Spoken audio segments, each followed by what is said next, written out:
I came home to surprise my wife, but it turned into a brutal revenge. Reddit cheating stories. I still remember the feeling of that night, the mix of excitement and nervous energy rushing through my veins as I turned the key to my own front door.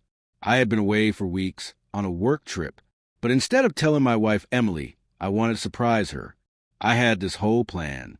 I'd sneak in quietly, set up candles, her favorite dinner, and leave a little note on the counter that said, "For the love of my life, thank you for waiting for me." But what I found waiting for me was not love. It was betrayal, so raw, so brutal that it shattered the very foundation of everything I thought I knew about marriage. As I pushed the door open, I noticed something strange. There were extra shoes by the entrance. Not just any shoes, men's sneakers I didn't recognize. At first, my heart tried to defend her. Maybe a family member had stopped by, maybe a neighbor.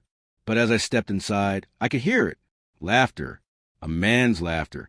And then Emily's voice, soft, flirty, whispering the kind of words I thought she saved only for me. My heart sank, but my feet carried me forward. I crept down the hallway, each step feeling like I was walking into a nightmare I couldn't wake from. And then I saw them on our couch, tangled up, kissing as if I didn't exist, as if our marriage vows meant nothing. I wanted to scream. I wanted to tear the walls down. But instead, I froze. My whole body felt numb, my mind racing 1,000 m an hour. For a few moments, I just stood there invisible in my own home. They didn't even notice me. That, perhaps, was the most painful part. Finally, Emily looked up and saw me. Her eyes widened and her face drained of color. The man, some stranger I had never seen before, just sat there completely shameless, as if caught in the act was no big deal. "Michael, I can explain," she stammered. Pulling a blanket around herself like that would somehow hide the truth. But there was no explanation, no excuse that could cover up what I saw with my own eyes. The woman I had sacrificed for, worked endless hours to provide for, the woman I thought would be the mother of my children, was looking at me like a stranger. I didn't yell.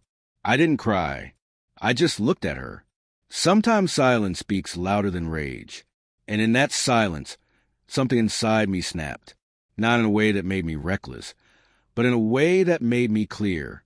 I turned around, walked out of the house, and left them there. Emily shouted after me, but I didn't stop. Over the next few days, I spiraled. I couldn't eat. I couldn't sleep. I kept replaying the moment in my head, wondering what I did wrong, where I failed. But the more I thought about it, the more I realized I didn't fail. She did. She made the choice to betray me. And if she thought I was just going to walk away quietly, she was dead wrong. That's when the idea of revenge began to take shape. Not the kind of revenge you see in movies with fists and broken glass. No, this would be calculated, controlled, a revenge that didn't destroy me, but instead freed me. I hired a private investigator, someone who could gather hard evidence of Emily's affair. Within days, I had photos, videos, text messages, all of it neatly documented. It turned out this wasn't a one-time mistake. She had been seeing this man for months, meeting him while I was away on business trips. My heart ached, but my resolve hardened. One evening, I invited Emily's parents, my parents, and a few close friends over for a special dinner. Emily was confused, but didn't question it. She assumed, as always, that I was doing something nice. When everyone was seated, I stood up and raised a glass. "Tonight," I said, "I want to share the truth about my marriage." I pulled out the folder of evidence and laid it on the table. Gasps filled the room as photo after photo revealed the depth of her betrayal. Emily's face turned pale, her lips trembling as the weight of her actions crushed her in front of the people whose respect she valued most. Her parents were speechless. My parents were furious. And Emily broke down crying, begging me to stop, but I didn't. I looked her in the eyes and said, "You wanted to humiliate me behind my back. Tonight, I return the favor, but with the truth. I gave you love, loyalty, and a home. You gave me lies." The silence that followed was heavy, almost suffocating.